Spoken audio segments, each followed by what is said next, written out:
Hello everybody, and welcome to Storm Reads, and it's time for a daily reading vlog.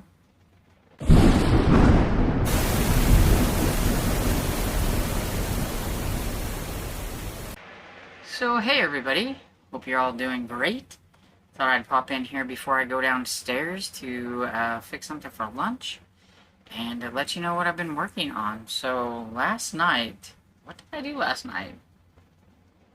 I think I did work a little bit on Solid Gold Murder by Ellen Byron, but I don't think I worked on it very much. I wasn't really in the mood, so I just didn't. Kind of watched TV. I was watching Columbo and playing on the computer and things like that. So I didn't even really get much into A Very Bookish Murder like I was wanting to.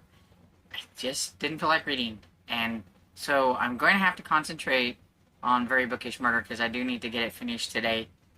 But I was working on one of my projects, which is middle grade recommendations, and I made a video for part one. There's going to be like three. This one is for three of the categories for Halloween, and it's kind of long, so that's why I knew I was going to have to split them up, because I just want to let you know about all the books and everything. But so while I was, editing and looking things up and getting the information I needed and all that kind of stuff, I decided to listen to a Goosebumps book. So I am in the middle of Piano Lessons Can Be Murder by R.L. Stine. And so this one is, I'll just read you to the back. It says, practice till you drop dead. When Jerry finds a dusty old piano in the attic of his new house, his parents offer to pay for lessons. At first, taking piano seems like a cool idea, but there's something creepy about Jerry's piano teacher, Dr. Shriek. Something very creepy. Something Jerry can't put his finger on. Then Jerry hears the stories, terrifying stories, about the students in Dr. Shriek's music school. Students who went in for a lesson and never came out. And so I'm about, I think, 30% into this book so far. And like I said, it says they move into this new house. The thing about Jerry is I feel like this is going to be kind of like The Boy Who Cried Wolf, except for it's the boy who pranked his parents one too many times. And he's always scaring his parents and all kinds of things, and they get really fed up with him over it, and he thinks it's funny. But then he starts hearing this piano make music on its own. They don't believe him, and his father is like, are you wanting to play this piano? Because if so, we'll take it from the attic and bring it down. So he decides that, hey, it might be kind of cool, so they do that. And then he meets the teacher. The teacher comes to teach him some lessons at his house and says that he will teach him the first few lessons at the house. If he thinks he will be a good person to teach, then he's invited to go to the music school where he teaches.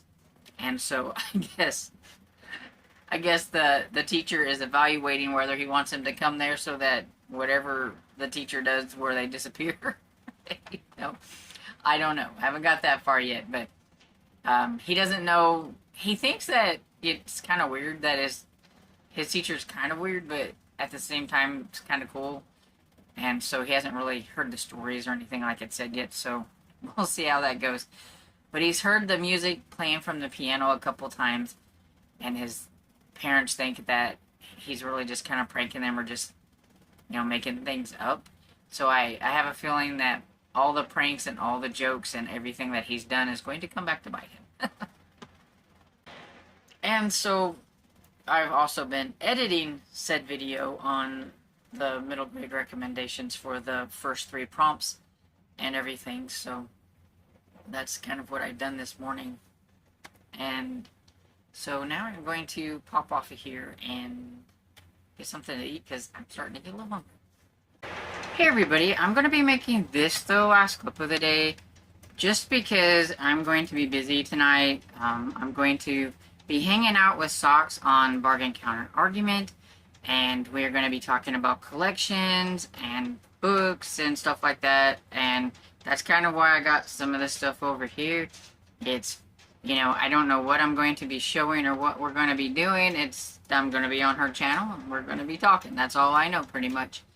And so, if you didn't see it whenever it happens, I would love for you guys to go over afterwards onto her channel. I'm pretty sure it will be up on her live.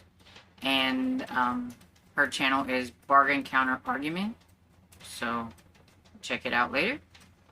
And anyway, I figured I probably won't get a whole lot of reading done afterwards. I don't know how long we're going to run, but it's going to be, I think, 6 o'clock my time, and then however long it runs. And so I thought I'd just go ahead and wrap this up before I go downstairs to make something to eat for supper. And so I finished playing Piano Can Be Murder, right? Yeah. By R.L. Stine. This is number 13 in the Goosebumps series, and it was pretty decent. I told you I thought it was going to really be kind of more of like a classic case of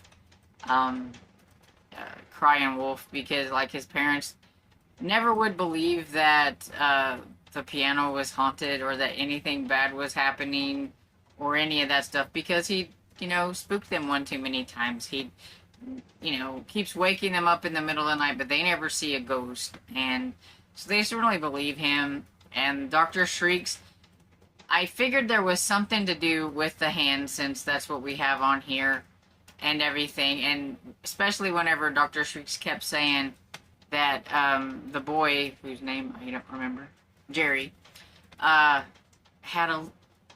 lovely hands. He just has lovely hands. And the ending was okay. It was kind of hard to imagine where this one was going to go, and everything with the whole hands, and why the Dr. Shrieks or whatever in that music place needed hands or whatever. And so yeah, so it was a decent ending. I don't know what other ways I would have done things differently, I guess, but yeah, so it wasn't too bad. I liked it.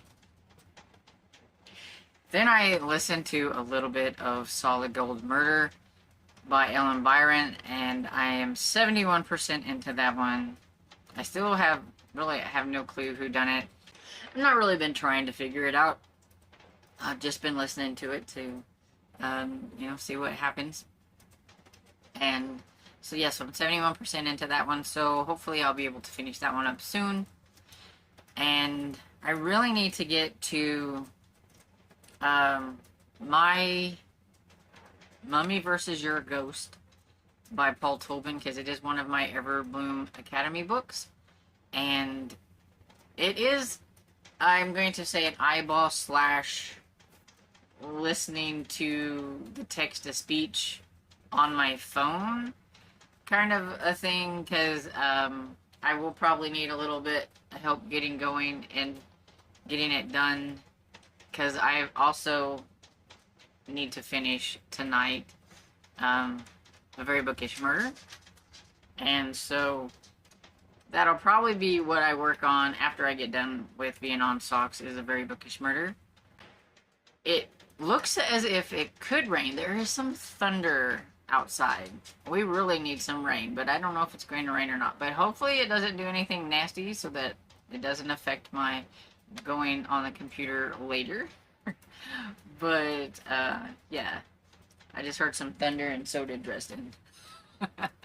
Anyway, so I'm getting off of here and everything, because I'm going to go down a little bit early and kind of get supper fixed a little early, so that I make sure that I am up here on time and everything. So I hope you guys having a great day, and I hope you enjoyed this video, and if you did, please give it a thumbs up and subscribe, and I will see you all in the next video. Bye.